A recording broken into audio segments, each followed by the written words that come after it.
Hello friends, welcome to our channel School Prep. This is the second part of class 8 science chapter 2 microorganisms friend and foe. As we discussed in our previous video, types of microorganisms like bacteria, fungi, algae, protozoa and a structure that is microscopic, which is virus. And in this video we will discuss some friendly micro organisms. हम discuss करेंगे कि how do microbes help us. Microbes हमारी किन किन ways में different purposes से various purposes में use होते हैं. तो हम इसमें देख लेते हैं. Number first, household products. Household products क्या हमारे? Making of curd, preparation of cake, bread. And in industrial products, beverages, enzymes, acids. And in medical use में कहाँ? एंटीबायोटिक्स प्रिपरेशन में भी माइक्रोब्स का यूज़ होता है. एंड इन बायोफर्टिलाइजर्स वे सब्सटेंस हैं जो क्या करते हैं? इंक्रीज द सॉइल फर्टिलिटी को इंक्रीज करते हैं. That is they are biofertilizers. तो बायो फर्टिलाइजर्स भी किससे बनते हैं? माइक्रोब्स से बनते हैं. एंड डिकम्पोजर्स क्या होते हैं? डिकम्पोजर्स भी टाइप ऑफ माइक्रोब्स ही होते हैं जो वेस्ट मटेरियल को, ऑर्गेनिक वेस्टेज को ब्रेक डाउन करते हैं इनटू सिंपल फॉर्म और हार्मलेस प्रोडक्ट्स में, हार्मलेस सब्सटेंसेस में. और ये किसके थ्रू होता है? बैक्टीरिया के थ्रू होता है. और bacteria a type of microbes है. सो हमने देखा कि जो माइक्रोब्स हैं वो डिफरेंट वेज से हमारी हेल्प करते हैं. अब इसी को हम डिटेल में डिस्कस करेंगे कि माइक्रो ऑर्गेनिम्स किस किस वेज में किस किस तरीके से हेल्प करते हैं, वो कैसे हमारे लिए फ्रेंडली है. First is making of curd and bread. तो फर्स्ट में हम पढ़ते हैं curdling of milk. Curdling of milk is conversion of milk into curd. Milk का कर्ड में कन्वर्ट होना, that is curdling of milk. तो जो कर्ड है उसमें कर्ड कंटेन करता है बैक्टीरिया. Curd contain bacteria. उस बैक्टीरिया का नाम है लैक्टोबैसिलस. ओके. तो कर्ड में जो लैक्टोबैसिलस बैक्टीरिया है वो एक फ्रेंडली बैक्टीरिया है and treats and prevents diarrhoea. वो डायरिया के ट्रीटमेंट में यूज होता है एंड उससे हमको प्रिवेंट भी करता है. तो हम देख लेते हैं कि मिल्क से कर्ड कैसे बनता है. इसको अच्छे से डिस्कस कर लेते हैं. इसके लिए हम देखते हैं, हम इसे प्रैक्टिकल भी खुद से कर सकते हैं और हमारे घर पे किया भी जाता होगा. हमारी मदर से जब दूध से दही बनाती हैं तो वो क्या करती हैं? एक पॉट में, एक बर्तन में मिल्क ले लेती हैं और उसमें 1 स्पून कर्ड डालती हैं. जो 1 स्पून हमने कर्ड डाला है उस कर्ड में मैनी लैक्टोबैसिलस बैक्टीरिया होते हैं जो मिल्क में जाके मल्टीप्लाइज होते हैं और उस मिल्क को कर्ड में कन्वर्ट कर देते हैं.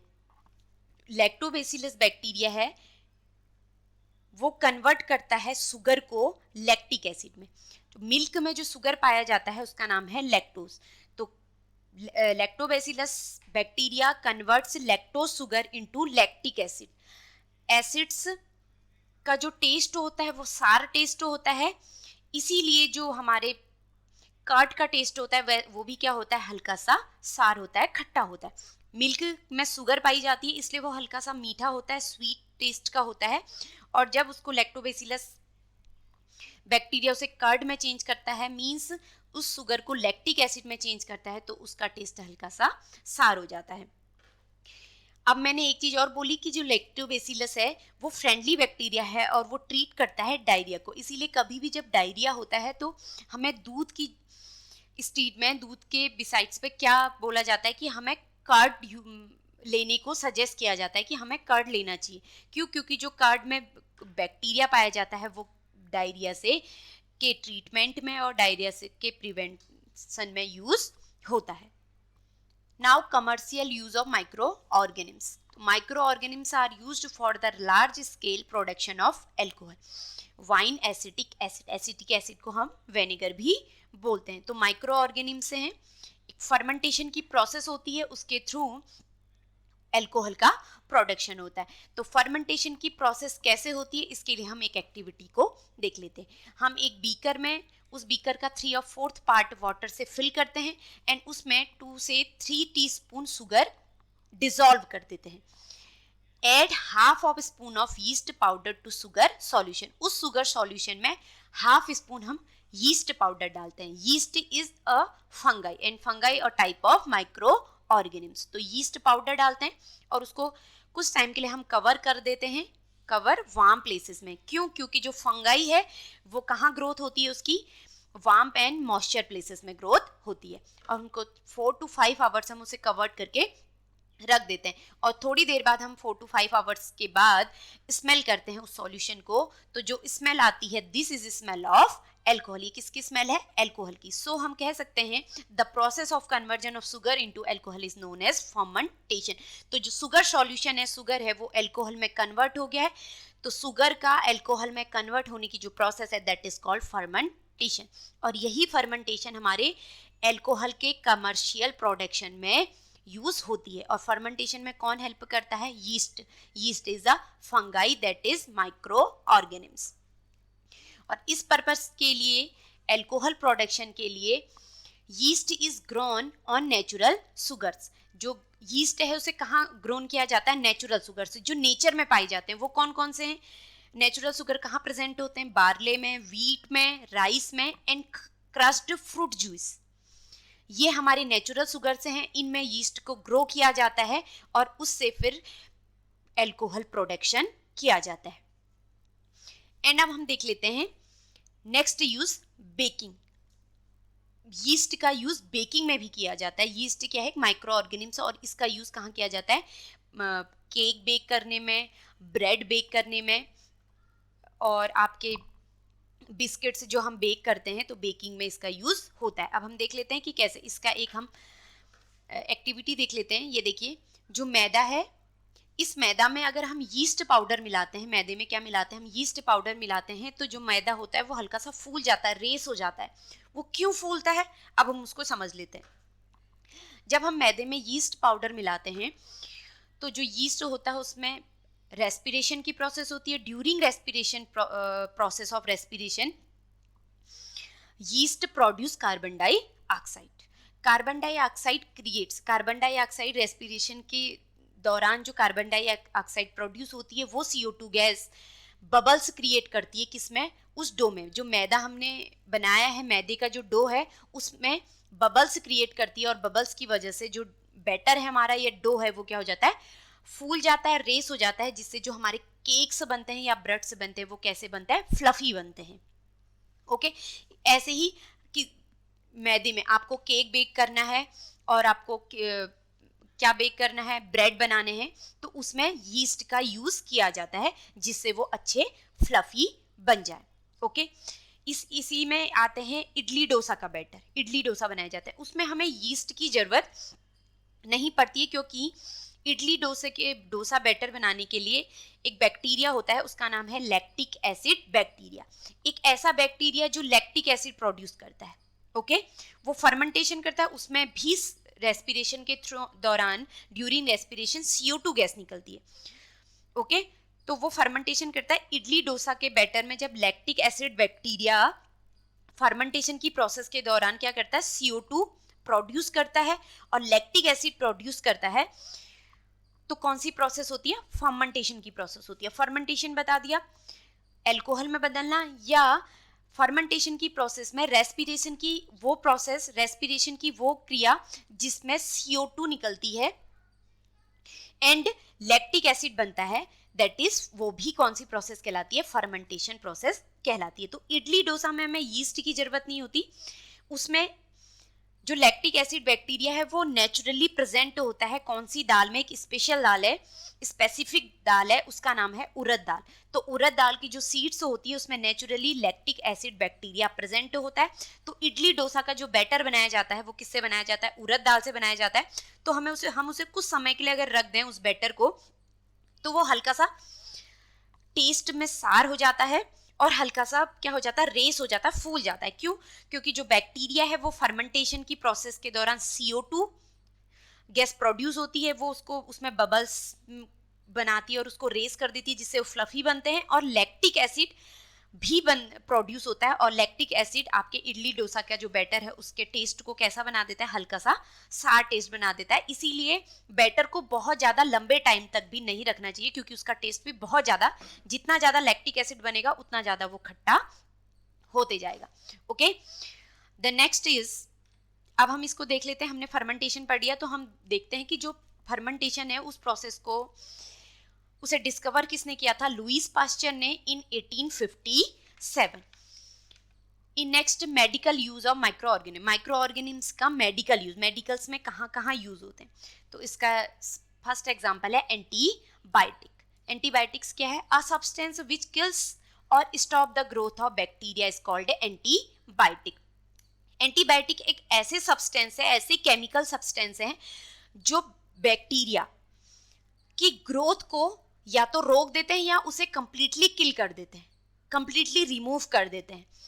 ऐसे सब्सटेंस को बोलते हैं एंटीबायोटिक। और एंटीबायोटिक जो केमिकल सब्सटेंस हैं वो प्रोड्यूस भी किससे होते हैं, माइक्रो ऑर्गेनिम्स से ही प्रोड्यूस होते हैं। तो हम कह सकते हैं एंटीबायोटिक्स में हम एग्जांपल देख सकते हैं माइक्रोब्स के, जो हमारे लिए यूजफुल भी हैं और जो हमारे लिए हार्म भी करते हैं, जो हार्मफुल माइक्रोब्स भी होते हैं। कैसे, क्योंकि जो एंटीबायोटिक हैं वो बन भी माइक्रोब्स से रहे हैं, यानी यहाँ वो यूजफुल माइक्रोब्स हैं। ऐसे जो यूजफुल गुड माइक्रोब्स होते हैं उनसे एंटीबायोटिक बनते हैं। और एंटीबायोटिक किल किन्हें करते हैं, स्टॉप किन्हें करते हैं, रिमूव किसे करते हैं, डिजीज कॉजिंग बैक्टीरिया को। बैक्टीरिया इज ऑल्सो माइक्रो, तो जो बैड बैक्टीरिया हैं, बैड माइक्रोब्स हैं, उनको उनकी ग्रोथ को स्टॉप किया जाता है, उन्हें किल किया जाता है। These days a number of antibiotics are being produced from bacteria and fungi. Fungi और बैक्टीरिया से बहुत ज़्यादा क्या बनाए जाते हैं, एंटीबायोटिक्स बनाए जाते हैं। उनके कुछ एग्जाम्पल्स हैं एंटीबायोटिक्स के, स्ट्रेप्टोमाइसिन, टेट्रासाइक्लिन, इरेथ्रोमाइसिन, ये कॉमनली नोन एंटीबायोटिक्स हैं। Antibiotics are used to cure a variety of disease.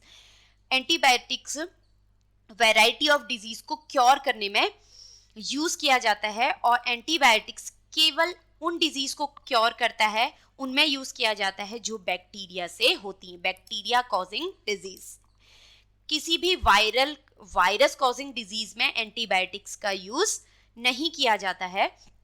जैसे हमें कोल्ड है, अगर हमें फ्लू है या नॉर्मल कॉमन कोल्ड है तो वो वायरस से होता है, वायरल कोल्ड है तो उसमें एंटीबायोटिक प्रिस्क्राइब नहीं की जाती है। अगर हमें कोई कोल्ड की वजह से अगर हमें थ्रोट इन्फेक्शन है, एयर इन्फेक्शन है, या कुछ ऐसे इन्फेक्शन है जो बैक्टीरियल इन्फेक्शन है, तो उसके लिए हमें एंटीबायोटिक्स का कोर्स दिया जाता है, हमें कुछ टैबलेट्स दी जाती हैं एंटीबायोटिक्स की, डॉक्टर के द्वारा प्रिस्क्राइब की जाती है। तो एंटीबायोटिक्स केवल ऐसी डिजीज के लिए प्रिस्क्राइब की जाती हैं जो बैक्टीरिया से होती हैं। It also used to control many plant diseases. तो एंटीबायोटिक्स बहुत सी प्लांट डिजीजेस हैं जिनको कंट्रोल करने में यूज होती हैं। तो एंटीबायोटिक्स को जो सबसे पहले इसमें वर्क किया था, एंटीबायोटिक्स जो डिस्कवर की थी, बनाई थी, प्रिपेयर करी थी, वो बनाई थी अलेक्जेंडर फ्लेमिंग ने। तो अपने जब वो एक्सपेरिमेंट कर रहे थे, वर्क कर रहे थे एक्सपेरिमेंट में, तो उन्होंने एक बैक्टीरिया का पेट्री डिश में बैक्टीरिया कल्चर रखा था। उन्होंने देखा, ऑब्जर्व करा कि उस पेट्री डिश में जिसमें बैक्टीरिया कल्चर किया गया है, उसमें छोटे छोटे ग्रीन मोल्ड स्पोर्स क्या हो रहे हैं, ग्रोथ कर रहे हैं, फाउंड हुए, उन्हें देखा उन्होंने।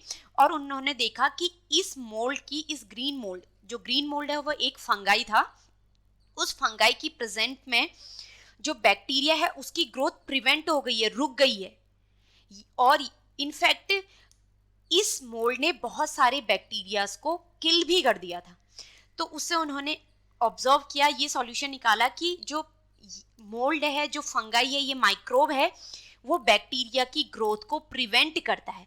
तो इसी मोल्ड से उन्होंने क्या बनाई, एक एंटीबायोटिक जिसका नाम है पेनिसिलिन, और उस मोल्ड का नाम था पेनिसिलियम नोटेटम, उस फंगाई का नाम था penicillium notatum. So Alexander Fleming discover the antibiotic penicillin, antibiotic का नाम है पेनिसिलिन। 1929 में अलेक्जेंडर फ्लेमिंग ने डिस्कवर की थी, और एक्सपेरिमेंट में उन्होंने क्या ऑब्जर्व किया था कि जो फंगस है, ग्रीन मोल्ड जिसे मैंने बोला था, ग्रीन मोल्ड वो एक फंगस था, फंगाई था, उस फंगस का नाम है पेनिसिलिन नोटेटम। Penicillium notatum. इसी पेनिसिलियम नोटेटम जो फंगस है, इसी से क्या प्रिपेयर करी गई थी, पेनिसिलिन एंटीबायोटिक प्रिपेयर की गई थी। The next one is vaccine. Vaccine क्या है? When a disease carrying microbe enter our body, the body produce antibodies to fight the invader. जब हमारी बॉडी में कोई भी माइक्रोब जो डिजीज ला रहा है, जिससे हमें डिजीज हो रही है, अगर वो हमारी बॉडी में एंटर करता है तो हमारी बॉडी सेल्फ खुद से एंटीबॉडीज प्रिपेयर करती है, और वो एंटीबॉडीज उस माइक्रोब्स से जो हमारे अंदर हमारी बॉडी में एंटर किया है उससे फाइट करती है और उससे हमें प्रिवेंट करती है उस बीमारी से। ओके, और रिमेंबर कराती है, हमारी बॉडी रिमेंबर रखती है कि अगर इन फ्यूचर यही माइक्रोब दोबारा हमारी बॉडी में एंटर करेगा तो हमें उससे कैसे लड़ना है और कैसे हमें उससे प्रोटेक्ट करना है। तो जो ये कॉन्सेप्ट है कि जब कोई भी माइक्रोब हमारी बॉडी में एंटर करता है तो एंटीबॉडीज बनती हैं, और एंटीबॉडीज ये भी याद रखती हैं कि इन फ्यूचर हमें इससे कैसे प्रोटेक्ट होना है, कैसे फाइट करनी है। तो जो ये कॉन्सेप्ट है, इस कॉन्सेप्ट का यूज किया गया था क्या बनाने में, वैक्सीन्स बनाने में यूज किया जाता है। और वैक्सीन्स क्या होती हैं? Vaccine improve the immunity of the body against a specific disease. कोई भी स्पेसिफिक डिजीज है उसके अगेंस्ट हमारी बॉडी की जो इम्यूनिटी है उसे इंप्रूव करती है वैक्सीन। एक वैक्सीन केवल एक ही डिजीज में यूज की जाती है, यानी कोई स्पेसिफिक डिजीज के लिए केवल एक ही स्पेसिफिक वैक्सीन बनती है। तो हम देख लेते हैं कि वैक्सीन कैसे बनती है। A vaccine made by a weak or killed strain of a disease causing microbe. जो डिजीज कॉजिंग माइक्रोब है, माइक्रो ऑर्गेनिम्स जिससे डिजीज हो रही है, उस माइक्रोब का, जिससे हमें डिजीज हो रही है, उस माइक्रोब का हमें किल्ड या जो वीक स्ट्रेन है उससे वैक्सीन बनाई जाती है। तो हम कह सकते हैं वैक्सीन एक्चुअल में होती क्या है? वैक्सीन डिजीज कॉजिंग माइक्रोब ही है, एक ऐसा माइक्रो ऑर्गेनिम्स जो डिजीज फैलाता है, उसी की जो वीक स्ट्रेन है वही क्या है? वैक्सीन है। Okay, so when vaccine enter our body, जब वैक्सीन हमारी बॉडी में क्या करती है? एंटर करती है, तो क्या होता है?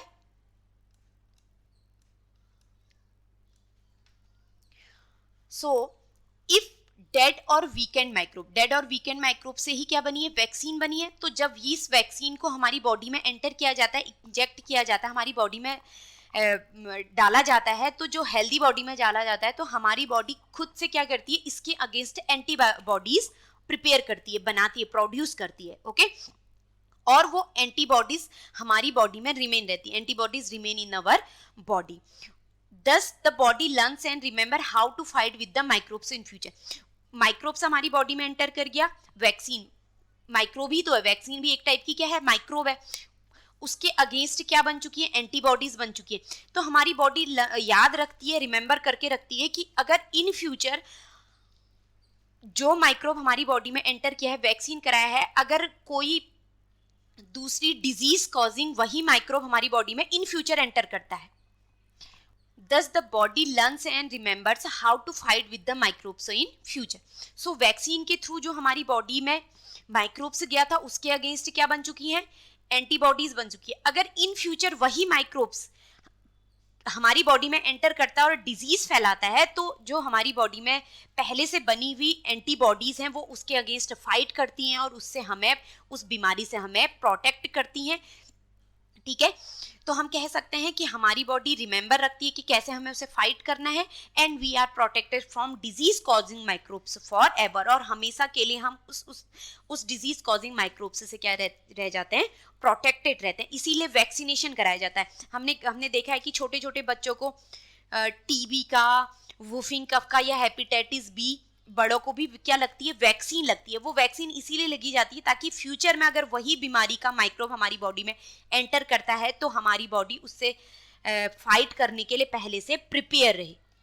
ओके, इस प्रकार this is how a vaccine work. Vaccine ऐसे वर्क करती है। Vaccines are now available for many disease like small pox, tuberculosis, polio, diphtheria, whooping cough and hepatitis etc. Edward Jenner ने स्मॉल पॉक्स की vaccine को discover किया था इन 1798।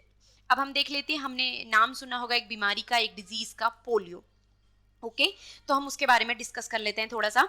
Polio is a viral disease. Polio कैसी है? जो वायरस से फैलती है ऐसी डिजीज है जो हमारी स्पाइन के नर्व सिस्टम को पूरी तरह कंप्लीटली डैमेज कर देती है। और स्पाइन के डैमेज से क्या होता है, हमारी जो स्पेशली लेग्स की जो मसल्स होती हैं बहुत ज्यादा वीक हो जाती है, जिससे हमें पैरालिसिस हो सकता है। Polio vaccine can prevent disease. इस डिजीज को कौन सी क्या किससे हम बच सकते हैं? पोलियो वैक्सीन के थ्रू हम इससे बच सकते हैं। तो इसके लिए एक प्रोग्राम चलाया गया है, उस लार्ज स्केल में अभी भी चलाया जाता है और काफी लंबे टाइम से चलाया जा रहा है। और उस प्रोग्राम की वजह से हमारे देश में पोलियो लगभग पूरी तरह से कंप्लीटली क्या हो चुका है, खत्म हो चुका है, एंड हो चुका है, मिट चुका है, हमारे बुट से रिमूव हो चुका है। Pulse polio is a large scale program to eradicate polio from India. तो पल्स पोलियो ऐसा प्रोग्राम है इंडिया में चलाया गया है जिससे हमारे देश में कंप्लीटली पोलियो क्या हो चुका है, इरेडिकेट हो चुका है। इस प्रोग्राम के अंडर जो अंडर 5 इयर्स एज के बच्चे हैं उनको क्या करी जाती है, पोलियो ड्रॉप्स दी जाती है। और ये पोलियो ड्रॉप्स और कुछ नहीं, एक्चुअल में क्या होती हैं, वैक्सीन ही होती है। आई होप आपको आज के जो टॉपिक्स हैं वो क्लियर हो गए होंगे। In next video we will discuss some other friendly microorganisms and some harmful microorganisms. Till then, keep watching. See you in next video.